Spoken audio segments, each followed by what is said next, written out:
pasado, de Menzies, ayer y hoy. Es evidente que el presidente de la República habla un idioma diferente al resto de la sociedad argentina cuando pretende decir que el mundo festeja que estamos en un camino correcto. Cuando él habla del mundo, usted debe reducir mentalmente ese mundo a la sociedad de la geocracia internacional, es decir, a los gerentes de empresas, a los empresarios, al mundo donde Macri se crió, se desarrolló y vivió, es decir, un mundo pequeño de gente poderosa. Ese es el mundo que está feliz y contento con una puntuación que pone una de las empresas vinculadas a la timba financiera desde toda la época, desde siempre, pero que los que están en la especulación la siguen como si fuese la verdadera Biblia de las finanzas. Y entonces la Morgan Stanley, que es la que marca si un país está codiciado para invertir porque les permite pingües ganancias a los de la timba, ha encontrado una fórmula para catalogar el peligro o riesgo de aquellos capitalistas que quieran hacer inversiones en los países referidos. Y entonces hay una escala. Están los países desarrollados, donde uno puede ir a invertir y hacer negocios porque siempre le van a permitir sacar el dinero y no va a tener más que un pequeño riesgo. Están los países emergentes, donde también le van a permitir sacar, pero los consejos son no lo haga por mucho tiempo. Y están los países fronterizos, donde esos países les recomiendan, miren, no arriesguen, no invierta, sino que haga especulaciones rápidas.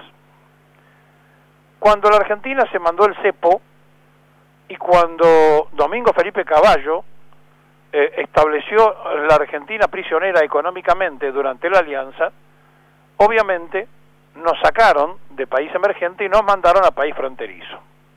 Luego, durante el gobierno anterior, como también había restricción para sacar divisas de la Argentina, se mantuvo esa clasificación y entonces ayer festejó el gobierno lo que interpreta que es un respaldo mundial. Repito, cuando él habla del mundo, usted debe reducir su pensamiento al mundo de Macri, al mundo de los negocios.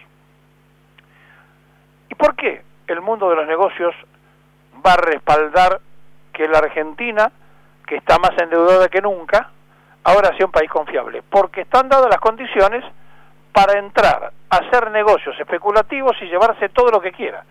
Y entonces nos ponen como país emergente, nos van a engrupir con algunas inversiones por 4.000, 5.000 millones de dólares que van a venir al país, y obviamente nuestros papeles, nuestras letras, nuestras acciones en Wall Street o lo que fuere, van a empezar a cobrar interés otra vez, porque saben que la Argentina ha quedado prisionera de la política económica del Fondo Monetario Internacional.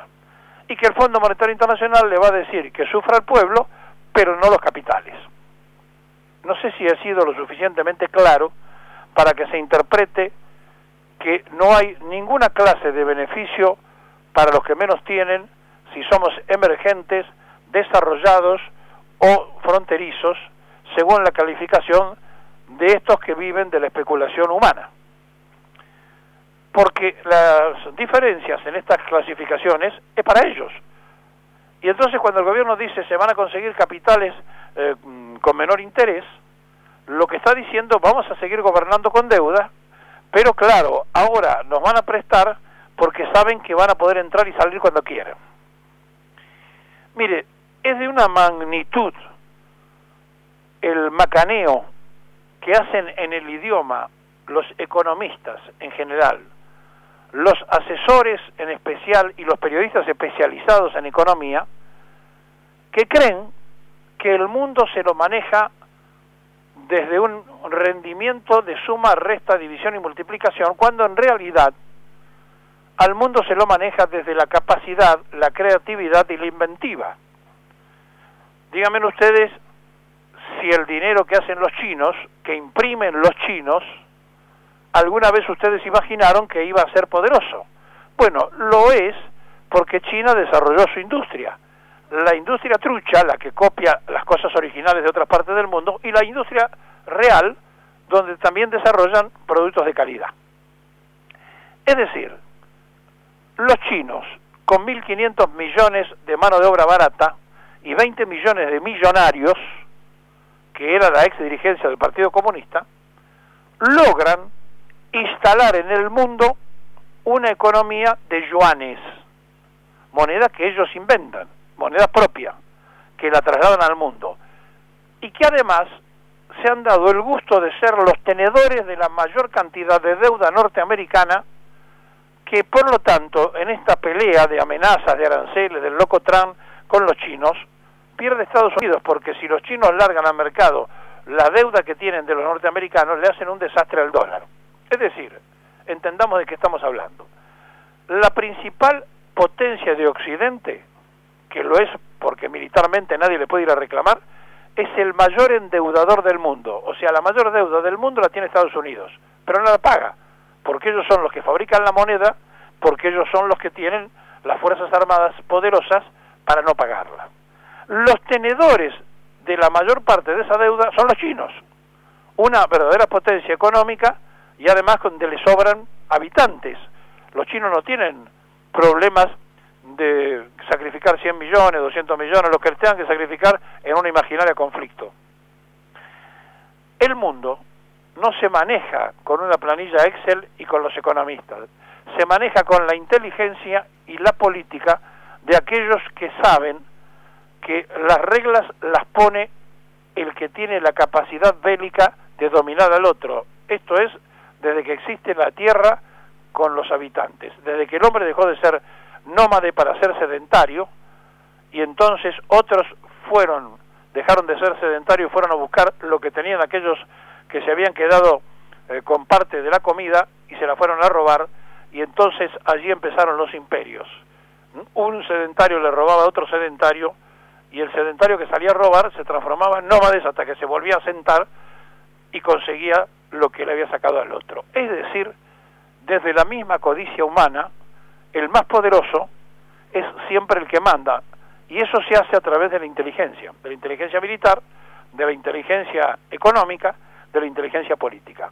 Tres cosas que en la Argentina no tiene.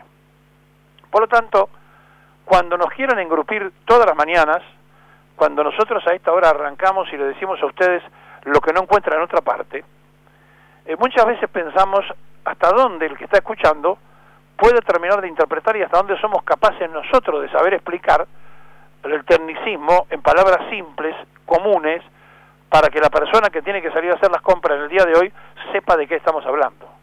Bueno, el hecho de que se festeje en el gobierno que ahora no somos fronterizos y somos emergentes, significa, para que usted lo entienda, que ahora van a venir los de afuera porque la timba financiera en la Argentina está legalizada. ¿Está claro? Y como el Fondo Monetario Internacional ahora administra el poder económico de la Argentina, le dicta al gobierno de Macri y al mejor gabinete de los últimos 50 años, que todos los días lo están remendando, la política que debe hacer, le ha dicho simultáneamente el día de ayer, inviertan en la Argentina, que estamos nosotros, los vigilantes del Fondo Monetario.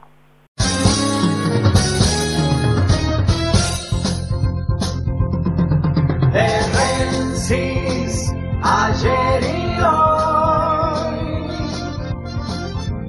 aprendiendo del pasado. De Rensis, ayer y hoy.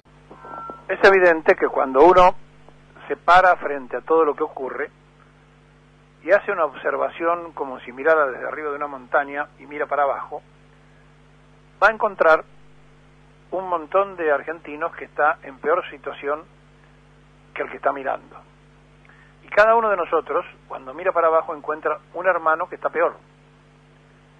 Y eso indica entonces que en la Argentina la indigencia, la pobreza, la falta de trabajo y la falta de voluntad está muy mal, porque lo que han hecho los gobernantes es quitarle la esperanza y el método de vida a la sociedad.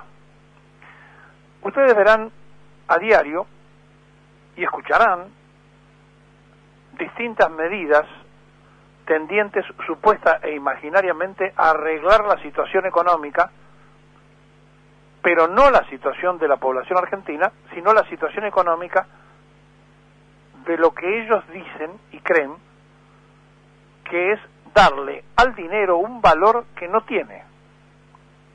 El principal valor es la vida, no el dinero. El dinero es una consecuencia y un invento de los bancos para romper aquello tan antiguo que hacía el ser humano, que era el trueque. Y entonces un día dijeron, bueno, vamos a meternos en el medio del trueque. El dinero no puede tener valor en sí mismo.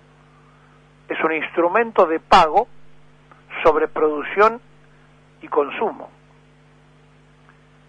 Pero se ha invertido en la codicia humana, que es tan natural, se han invertido todas las cargas de la prueba, y entonces el proyecto capitalista ha triunfado en todas las sociedades, aún en aquellas que se han llamado socialistas, comunistas y demás. ¿Por qué? Porque el hombre empezó a creer que valía por lo que tenía y no por lo que era. Y a partir de allí, incluso en la administración de quedarse el Estado con todos los bienes particulares de las personas, hizo que cuando ese sistema fracasara y cayera, los pocos dirigentes de ese sistema se transformaran en los nuevos dueños y en los nuevos capitalistas. La mafia rusa no es un invento, son los viejos dirigentes del Partido Comunista. Los 20 millones de chinos no es un invento, son los viejos dirigentes del Partido Comunista chino. Porque entonces el capitalismo se sonríe a espaldas de cualquier otro proyecto, porque saben que no privilegian al hombre, sino a los bienes de consumo, y ahí ellos ganan. Cuando Perón aparece diciendo que para el peronismo había que establecer una regla diferente y el hombre vale por ser hombre y no por los bienes que tiene, y cuando no habla de lucha de clases sino de fusión de clases, menos pobres y menos ricos, está diciendo de que en el mundo no se puede aceptar una sociedad descartable que después proponga desde esa lucha de clases que sus dirigentes pasen a ser una clase dominante. Esto es claro en la cuestión de todos los días, difícil en la explicación de la mecánica filosófica, de las reglas de la política, y si ustedes quieren hasta aquellos que tienen convicciones de creer en la revolución permanente o en aquello de que alguna vez el mundo puede cambiar. Ahora, ¿dónde va a fracasar este sistema? Porque hasta ahora ha ganado el sistema capitalista. Es decir, la codicia humana le ha ganado al hombre como tal. Entonces, ¿dónde va a fracasar? Bueno, esto va a fracasar en tanto y en cuanto esas mayorías angurrientas, sin necesidad de hacer ninguna otra expresión que la simple hecho de la quietud, algo parecido a lo que ocurrió en la India con Gandhi, con la huelga contra los ingleses, donde nadie se movía porque ya no tenía sentido, si trabajaban se morían igual de hambre. Esa quietud poblacional puede pasar, y entonces como ellos saben que eso puede pasar, empiezan a reemplazar al hombre por la máquina, empiezan a inventar las máquinas que reemplacen el trabajo del hombre. Esta nueva revolución, ya no la de la máquina, sino la tecnológica, esta revolución de este tiempo, utiliza al ser humano como descarte. Ya no existe la posibilidad de que los mismos trabajos de hoy sigan permanentemente. Los trenes, en gran parte del mundo, no tienen maquinistas, se manejan con una computadora. Los subterráneos lo mismo, no tienen motorman. Es decir, está el auto sin chofer, y vamos a llegar, nosotros no lo vamos a ver, pero nuestros nietos sí, vamos a llegar a un mundo donde se aprieta un botón y se reemplaza toda la capacidad humana que estaba en la intermediación. Desde un robot que haga las compras en un supermercado y quizá los nietos de los nietos vean un robot que le cocine. El de entender esto, el entender este cambio y entender que los titiriteros son aquellas minorías que manejan a las mayorías, nos van a hacer comprender por qué el 75% del PBI lo consume un 25% de la humanidad, y con el 25% del PBI tiene que vivir el 75% de la población. Entonces, están los que tienen mucho y los que no tienen nada. Yendo a nuestro país, un territorio riquísimo y con poca gente, deberíamos vivir como reyes. La Argentina puede producir alimentos para 1.000 millones de personas, y si se lo propone, para más. Y hay 44 millones de personas y comen mal, viven mal. Las falencias están dadas en cómo somos, y además en algo muy típico argentino, que es la soberbia. El soberbio argentino, todos nosotros, no diga el que está escuchando yo no lo soy, todos nosotros, como sociedad, somos muy soberbios. Por eso afuera se cuenta el chiste de que el negocio es comprar a un argentino por lo que realmente vale y venderlo por lo que nosotros creemos que valemos, para hacer la diferencia. Miren, está la muestra. Individualmente el argentino es muy capaz, pero no sabe funcionar en sociedad, no sabe funcionar en comunidad. Por eso tenemos desde un papa a una reina, pasando por los mejores del mundo en distintas especialidades. Siempre de a uno. Nunca ganando un doble en tenis, siempre ganando un single. ¿Está? Entonces, frente a esto, cuando uno dice, para ir a lo futbolístico, tenemos al mejor del mundo pero no funciona el equipo, bueno, es la demostración de lo que somos. Aquello que alguna vez me dijo un americano, un periodista norteamericano, que me dijo, uno de ustedes y uno de los nuestros, primero ustedes. 10 de nosotros y 10 de ustedes, primero nosotros, porque sabemos trabajar en equipo. La sociedad argentina no sabe trabajar en equipo, no quiere aprender a trabajar en equipo, y además la soberbia nos mata a todos. Esa soberbia hace que si la idea se le ocurrió a otro, no, yo no lo acompaño, porque si a mí no se me ocurrió, no, que la haga él. Llevada a la política, si el Frente para la Victoria propone hacer una sesión para repudiar lo que van a firmar mañana, y no, lo propuso el kirchnerismo, espera, la semana que viene proponemos nosotros. Eso es soberbia, más allá de especulación política. Es la soberbia de cada quien de nosotros que nos marca como sociedad. En esta sociedad, en la nuestra, es muy común decir, vino el boliviano y mirá en la camioneta que anda, porque vino a trabajar. Vino el venezolano, mira cómo trabaja de mozo, porque vino a trabajar.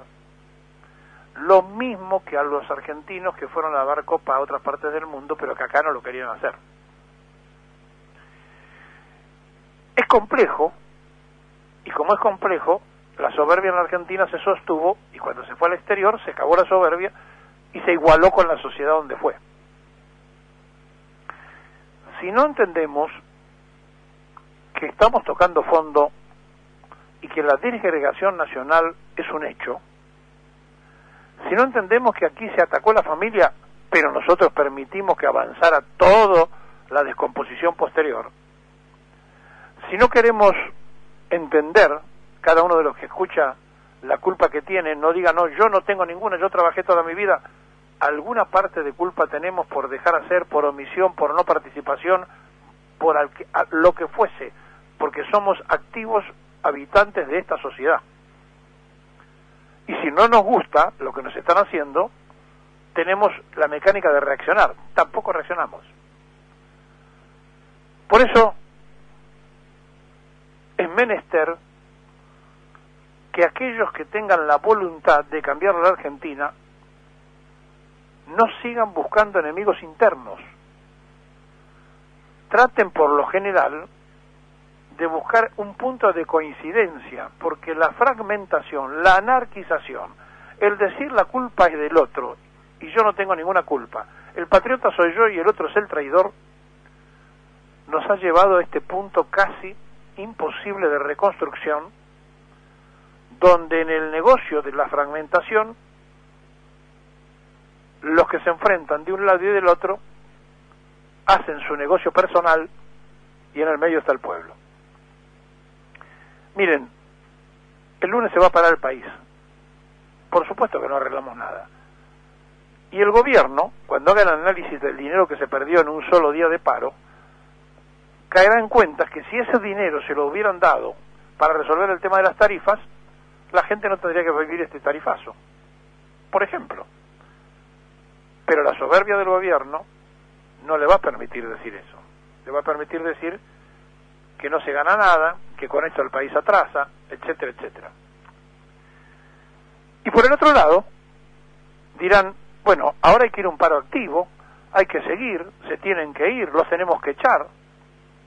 Y en el medio surge la pregunta, ¿quién se hace cargo y para qué?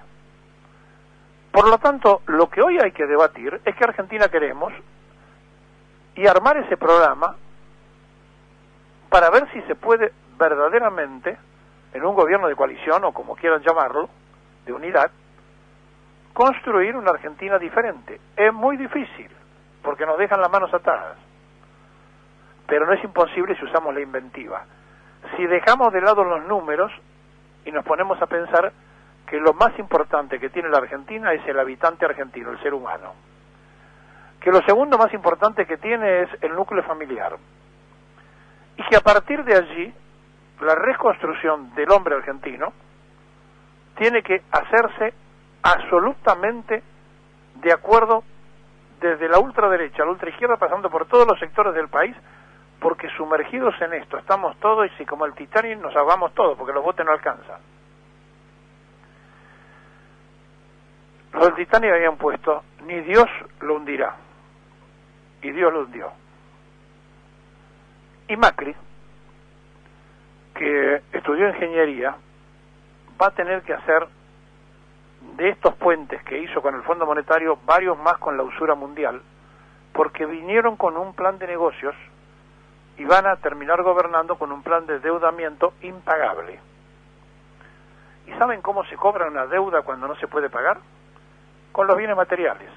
El territorio argentino, que hace muchos años buscan los ingleses, que es una codicia para los norteamericanos y que los rusos y los chinos tampoco se la quieren perder. Piénselo.